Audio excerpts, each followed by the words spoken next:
یہ خون ریزی کے بارے میں جو واقعی دین میں سب سے زیادہ بڑا جرم جو ہے شرک کے بعد وہ قتل، کہ کسی کو مار دینا. اسی لیے اللہ تعالیٰ فرماتا ہے کہ جو ایک آدمی کو قتل کرتا ہے اس نے گویا سارے انسانوں کو قتل کیا. ایک بری رسم شروع کر دی، قانون جو ہے نا اس کی مٹی پلید کر رہی ہے، دروازہ کھول گیا کہ جو آدمی چاہے دوسرے کو قتل کر رہے. اسی لیے رسالت مآب علیہ السلام نے فرمایا کہ آدم علیہ السلام کا پہلا بیٹا جس نے اپنے بھائی کو قتل کیا، اب جب بھی کوئی قتل دنیا میں ہوتا قیامت تک اس کے کھاتے میں ایک قتل اور درج ہوتا جاتا. قیامت کے اتنا بوجھ اٹھائے گا کہ تم نے یہ بری سنت جاری کی، یہ طریقہ شروع کیا اور لوگ اس پر چل پڑے. تو خون ریزی سے بڑھ کر اللہ کو کوئی ناپسند چیز نہیں. اللہ رب العالمین نے اپنے رسول کے ذریعے یہ اعلان فرمایا، حضور فرماتے ہیں کئی لوگ نیکیاں کر کے جنت کے اتنے قریب ہوں گے صرف بارش رہ جائیں گے، دہلیز دیکھ رہے ہوں گے جنت کی. ایک چلو بر خون، مرا نہیں آدمی، صرف چلو بر خون کسی کا اس نے نکالا، وہ راستے میں کھڑا ہو جائے گا کہ اس کو کیوں جنت میں بھیج رہا، تو جہنم بھیج دیا جائے گا. اس لیے خون کرنا کسی آدمی کا یہ درست نہیں. مگر اس کے ساتھ ہی دین میں یہ پہلو بھی ہے جس کو یہ مگر نا خود بم برسا رہے ہیں، 8 10 لاکھ بچے مار رہے ہیں، اپنی دہشت گردی نہیں نظر آتی.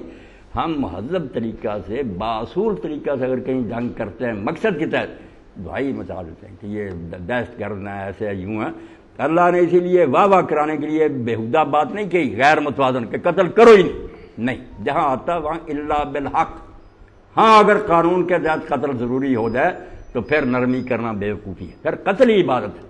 کسی نے کسی کو قتل کیا قصاص، وہاں اگر نرمی کرے کہ چلو جی جڑا جو مر گیا، اب اس بیچارے کو کیوں مرے. یہی مغرب نامراد کہتا ہے مجرم جائیں یہ نفسیاتی مریض ہوتے ہیں، ان سے ہمدردی ہونی چاہیے. بھئی وہ قتل کر رہے ہیں آپ چھٹی دے رہے. اسلام نے کہا وَلَكُمْ فِي الْقِصَاصِ حَیَاتٌ، ناحق قتل کرنا جتنا گناہ ہے حق کے ساتھ قتل کرنا اتنی ہی بات ہے. اس کو قتل کرو تاکہ لوگ بچے رہیں، ورنہ قاتل کو قتل نہیں کرو گے زمین فساد سے بھر جائے گی. شادی شدہ زانی کے بارے میں کہا ایسے ہی جو فساد برپا کرتے ہیں. تو اللہ نے متوازن رکھی بات. وہ بدھ مت اور عیسائی مذہب جو تھا اس نے کہہ تو دیا کہ ادھر تھپڑ مارے دوسرا کر دے. ان عیسائیوں سے آپ پوچھیں کہ 1900 سال ہو گیا کبھی اس پر عمل ہوا؟ تم نے دوسرا رخسار کیا، لوگوں کے علاقے چھینتے ہو، جنگیں لڑتے ہو، جتنی خون ریزی تم نے کی ہے کسی مذہب نے عمل نہیں ہو سکا. اس لیے دین نے پہلے ہی وہ بات کی جانچ تول کر بیلنسڈ کہ ناحق نہ قتل کرنا اس سے بڑا کوئی جرم نہیں. اور اگر قانون کے تحت کوئی شخص واجب القتل ہو جائے پھر کسی کو نرمی نہیں کرنی چاہیے. اس گندے عضو کو کاٹ دینے سے ہی باقی جسم بچے گا، ورنہ اگر اس پر تم رحم کرو گے تو ساری سوسائٹی برباد کر دیں گے لوگ. ایسے دین نے متوازن بات کہی کہ ناحق نہ کرو، حق کے ساتھ اگر قتل کرنا پڑے تو کرو. اب ہماری جنگیں جو ہوتی تھی آپ دیکھتے ہیں کہ عورتوں کو قتل نہیں کرنا، بچوں کو نہیں کرنا، بوڑھوں کو نہیں، جو عباد گاؤں میں درویش بیٹھے ان کو نہیں، میدان جنگ میں جو جوان سامنے آتے تھے اور ان کو قتل کرنے کے بعد ان کا حلیہ نہیں بگاڑنا، ناک کان نہیں کٹنا. کتنی مہذب جنگ تھی اور وہ بھی با مقصد. حضور نے فرمایا اگر تم ایک رسی لینے کے لیے جاؤ گے لالچ کے لیے دوزخ میں چلے جاؤ گے.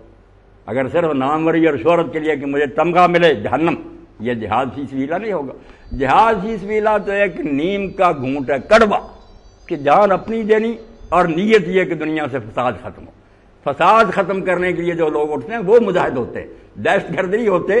جب بدماشوں نے زمین کو فساد سے بھرا ہوتا، ظلم کر رہے ہوتے علاقوں میں، تو جو لوگ اٹھ کھڑے ہوتے ہیں کہ ان مجنونوں سے، ان پاگلوں سے ہم بندوق چھین لیں، ان ظالموں سے اقتدار چھینے کہ نہ دنیا پر فساد برقرار ہے، ورنہ نہ کسی کا مذہب تبدیل کرانا. کوئی نہیں مسلمان ہونا چاہتا قطن نہیں اس پر جبر ہوگا، وہ رہے ہماری ریت بن کر رہے، پرامن زندگی گزارے، اپنے گرجوں میں بات کرے، مگر دنیا میں فساد نہیں برپا ہم کرنے دیں گے. بے شک مسلمان کرے غیر مسلم کرے، فساد کا خاتمہ جو ہے اس کے لیے جو اٹھتا ہے وہ ہے اصل میں مجاہد چیز. ورنہ کسی اور غرض کے لیے اگر کوئی لڑے وہ اپنی جان بھی ضائع کرتا ہے، مجرم بھی بنتا. جی خودکشی کے بارے میں خودکشی کی بات ہوئی. خودکشی بھی اتنا بڑا جرم ہے، توبہ توبہ. دوسرا تو قتل کرے تو چلو اس نے قتل کر دیا، خودکشی تو رسول کریم علیہ السلام نے فرمایا جس نامراد نے یہ کی اب دوزخ میں بھی اس کو یہی سزا ملے گی کہ وہ بار بار زندہ کیا جائے گا اور اسی طریقہ سے مرے گا جس طریقہ سے اس نے اپنے آپ کو ختم کیا. اگر زہر پی کر مرا پھر زہر پیے گا، پھر زندہ، پھر، اور اگر گلا گھونٹ کر، یعنی اس کی سزا ہی یہ ہوگی کہ اب آباد تک بھگتتا رہے گا کہ تم نے جلدی کی تھی کہ میں جان چھڑا لوں، کیوں صبر نہیں کیا؟ اگر مصائب اور مشکلات بھی تھے حوصلہ کر کہ جو اس دنیا کو چلا رہا، اگر میرا امتحان کر رہا تو میں اس کے بھروسے پر برداشت کروں. تم نے جلدی سے جان ختم کر لی کہ میں چھوٹ جاؤں، چھوٹے نہیں. اب ہمیشہ کے لیے اسی طرح تم مرتے رہو گے اور بھگتتے رہو گے۔ بہت بڑا جرم خودکشی، اللہ کے رسول علیہ السلام نے اس سے روکا۔ مگر یہاں جو شہیدی حملے کو لوگوں نے خودکش حملہ بنا دیا نا، کہ وہ بم باندھ کر جو مجاہد اپنے ساتھ وہ جان دیتے اس کو بھی کہتے ہیں خودکشی، یہ جھوٹے ہیں، بالکل بے ایمان ہیں۔ یہ چاہتے ہیں کہ لوگ کوئی بہادری کا کام ہی نہ کریں۔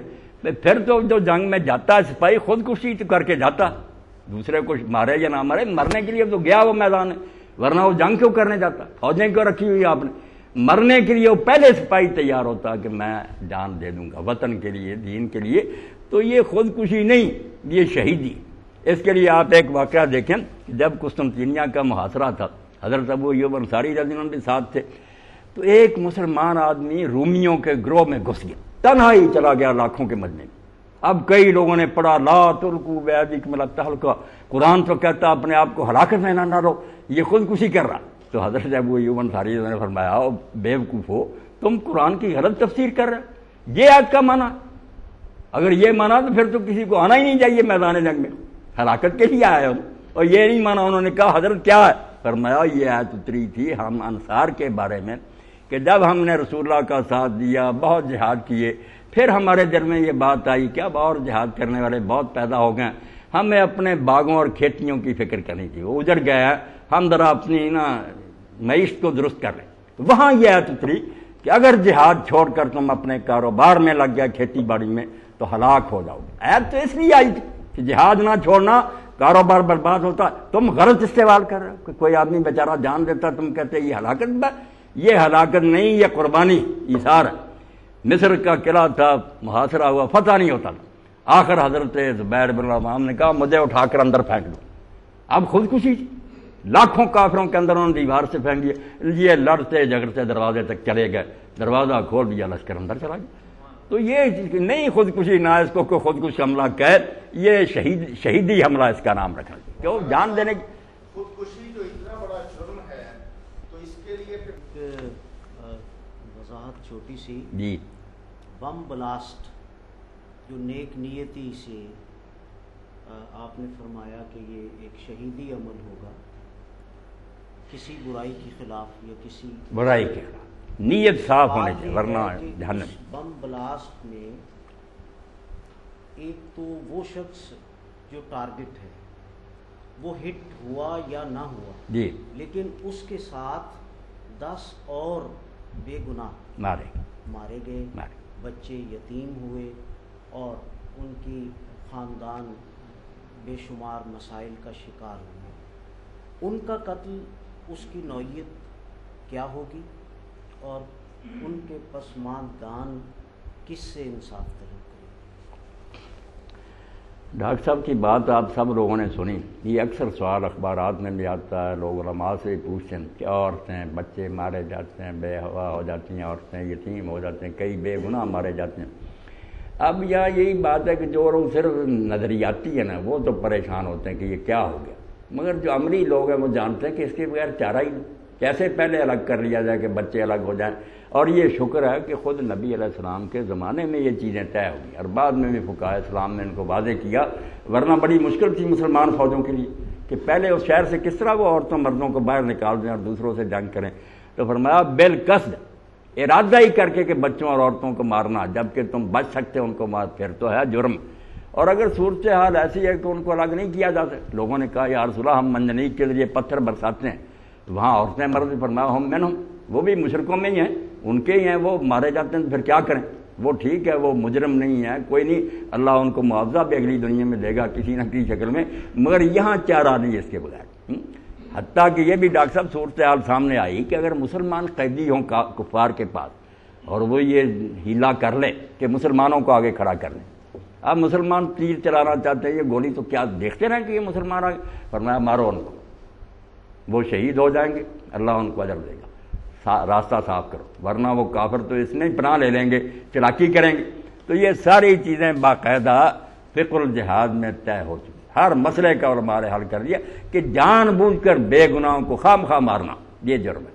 مگر ایسی صورتحال اگر ہو کہ نہیں چاہ رہا اس کے بغیر، تو پھر آپ کی نیت نہیں ہونی دل میں یہ کہ میں ان بچوں کو نہیں مار رہا، میں تو ان ظالموں کو ہٹ کر رہا ہوں، اگر یہ بیچارے مر رہے ہیں تو اللہ ان پر رحم کرے گا، اس کے بغیر چارہ، ورنہ جنگیں کیسے لڑیں گے آپ؟ مجاہدین کو تو چھوڑیں، پھر تو بدھی بننا وہ بھکشو کہ جنگ سے سر رکا کر جنگل میں بیٹھ جائیں. جنگ تو جب بھی ہوگی اس میں ایسا بھی معاملہ آئے گا پیش. جی